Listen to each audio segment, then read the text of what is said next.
Buen día. Ayer hicimos una separación conceptual en este rumbo que está tomando el canal de educación cívica, donde analizamos, o mejor dicho, definimos algunos conceptos como son Estado, país, patria, nación, pueblo, porque necesitamos tener los fundamentos conceptuales, valga la redundancia, léxicos, para poder entender cómo el individuo funciona en la sociedad moderna.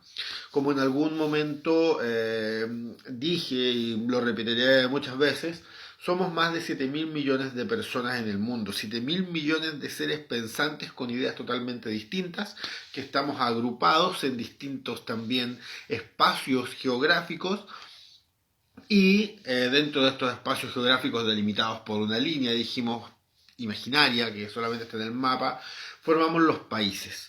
Para administrar los países y administrar al pueblo, a la nación, a la gente con sus costumbres y culturas que vive dentro de esta rayita mágica, nosotros vamos a ver que aparece el Estado. Hoy día vamos a revisar entonces las utilidades que debiera tener el Estado.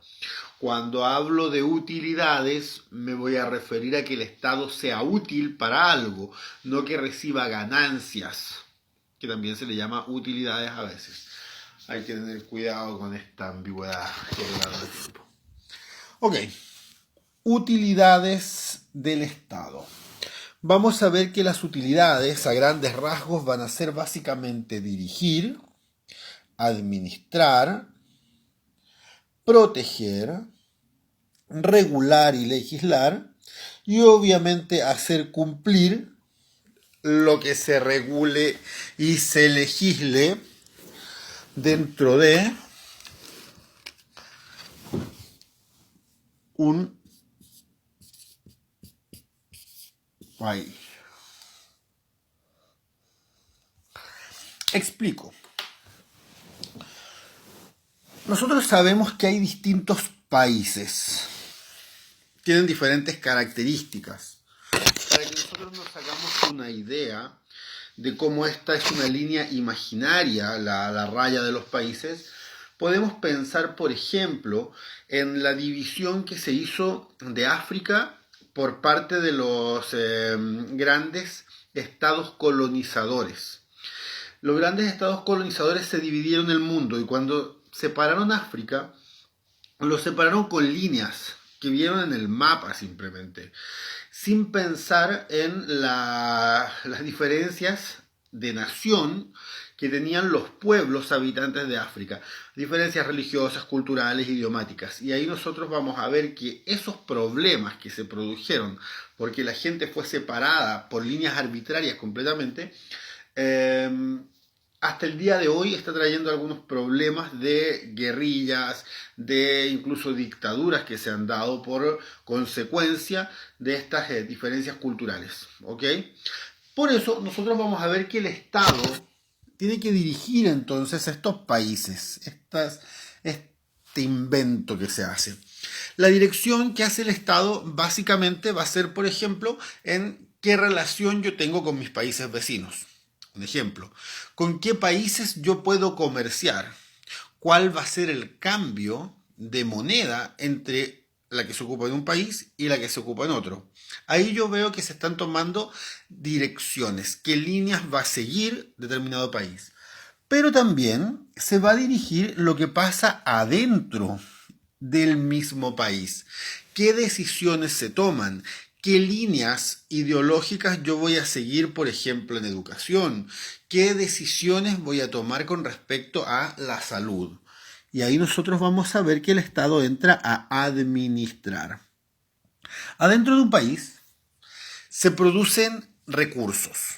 Y los recursos, sean minerales, vegetales, animales, se transforman de una u otra manera en dinero. Entonces el Estado también va a tener la capacidad y la función de administrar el dinero de un país. Después vamos a explicar cómo se produce el dinero de un país con una explicación bastante sencilla, ojalá. Este Estado entonces va a administrar los recursos del país y va a ver, por ejemplo, cuánta plata yo le envío a salud, porque la gente, el pueblo, dijimos en el video anterior, va a necesitar salud, a veces se va a enfermar. ¿Cómo yo la mantengo sana? Esa gente me sirve que sepa leer, que conozca educación cívica, que sepa sumar. ¿Me sirven de algo esos culiados si no saben nada o necesito que tengan algún conocimiento?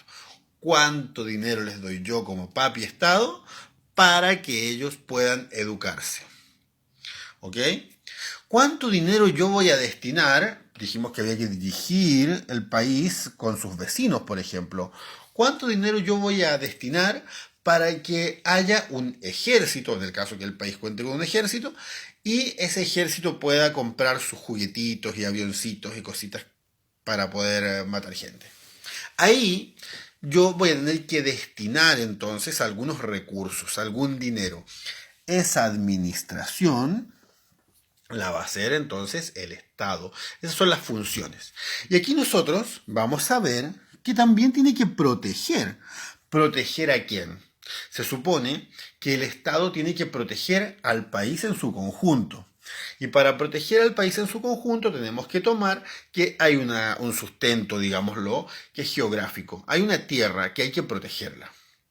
Creamos o no creamos en religiones indígenas, pero hay una tierra que hay que proteger, porque ahí vive la gente.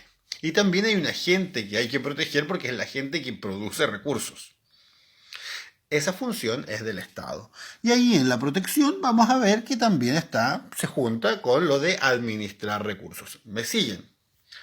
Ok, el Estado entonces vamos a ver que dirige lo que pasa con el país, administra los recursos y protege a la gente. Y al territorio. A la cultura, me va a decir alguien también. Entonces, para proteger a la gente, el Estado debe regular y parte de la regulación va a ser la legislación. Nosotros vamos a ver que en el Estado moderno, normalmente hay una división en los estados democráticos, por ejemplo, donde se reconocen 3 poderes: ejecutivo, legislativo, judicial. Los pueden encontrar en mi canal de YouTube, Profe Punk. Ahí los tengo explicados también, estos poderes que supuestamente debieran estar presentes en los estados democráticos en especial. El poder legislativo va a legislar, va a hacer nuevas leyes, y esas leyes, para los que no conocen más o menos estos términos, las leyes son básicamente el rayado de cancha que me dice qué conductas yo puedo tener y qué conductas no puedo tener dentro de la sociedad conformada por un país, por la gente que vive en un país. ¿Me he explicado? Ok, yo si cumplo, me atengo a la norma y voy a ser un ciudadano normal. Si no cumplo una ley, voy a ser castigado. Ese castigo puede ser multas, cárceles y en algunos casos incluso te podrían hasta desterrar o quitar la nacionalidad, según la gravedad de tu infracción a la ley.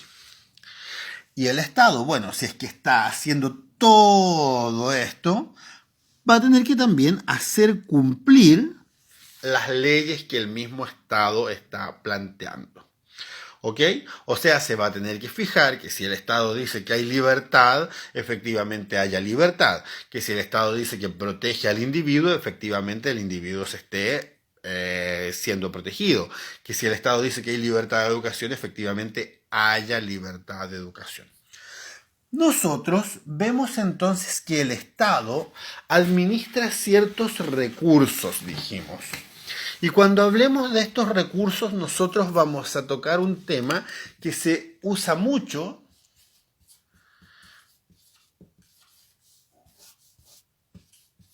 que tiene que ver con lo público. Nosotros vamos a ver que en los estados hay cosas que son para el pueblo. Se supone que son del pueblo, son de todos, son bienes de uso público, bienes públicos. Estos bienes, entonces, pertenecen a todo el pueblo que vive en el país, ¿ok?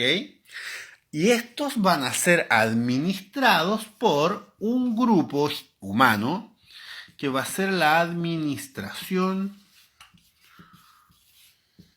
pública. La administración pública, y aquí nosotros vamos a desprender también a los trabajadores públicos, van a ser todas las personas que trabajan en la denominada muchas veces maquinaria estatal. La maquinaria estatal es todo este organigrama que a nosotros nos permite seguir un orden jerárquico según el cual unas personas mandan a otras para que ejecuten las decisiones que se han tomado para llevar adelante el desarrollo de un país. ¿Ok? Acá nosotros vamos a ver que el Estado entonces está contratando muchas personas para que cumplan con este rol de administrar los bienes públicos. ¿Se entiende? Son personas que están recibiendo un sueldo para que todo el pueblo tenga mejor acceso, por ejemplo, a los bienes que el mismo pueblo está produciendo. Esto es algo paradójico, porque nosotros nos vamos a dar cuenta que la administración pública muchas veces está relacionada directamente con los gobiernos de turno.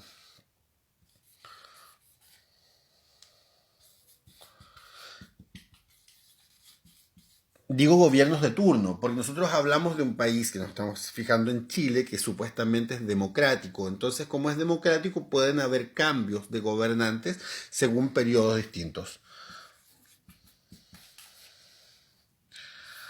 Ok. Entonces vamos a ver que la administración pública va a estar muy relacionada con los gobiernos de turno. ¿Qué significa esto? Que el gobierno, para muchos casos, va a contratar a personas que le ayuden a administrar de la manera según el lineamiento ideológico que ese gobierno tiene. ¿Ok? Hasta aquí vamos bien, ¿se entiende? Hay un gobierno, este gobierno que administra el Estado contrata gente que piense parecido a él para que las ideas del mismo gobierno resulten. ¿Ok? ¿Cuál es un detalle que muchas veces nosotros podemos olvidar? El gobierno de turno ocupa recursos, plata. Esa plata es del Estado. Y por lo tanto, los trabajadores de la administración pública están trabajando para el Estado. Y los políticos, dijimos, también son parte del Estado, o sea, son trabajadores del Estado. Y aquí nosotros vamos a ver que si es que los trabajadores del Estado, incluidos los políticos, reciben un sueldo del Estado, son empleados del pueblo. ¿Se entiende? Porque ellos están trabajando con plata que es de lo público. Entonces ellos deberían cuidar más aún los recursos que son de todos. ¿Se entiende? Esta gente que tiene sueldos recibidos con dinero de todos debe administrar los recursos entonces que se ocupan para mejorar la condición de todo el pueblo, todas las personas que viven en un país. Ahí está la utilidad del Estado. En teoría, el Estado debe cuidar el bienestar de los habitantes del terreno que lo conforma. ¿Se entiende? Espero que quede claro. Si es que hay alguna duda, me la mandan a mi correo electrónico, elprofe.nelson@gmail.com. Recuerden que llevamos un mundo nuevo en nuestros corazones.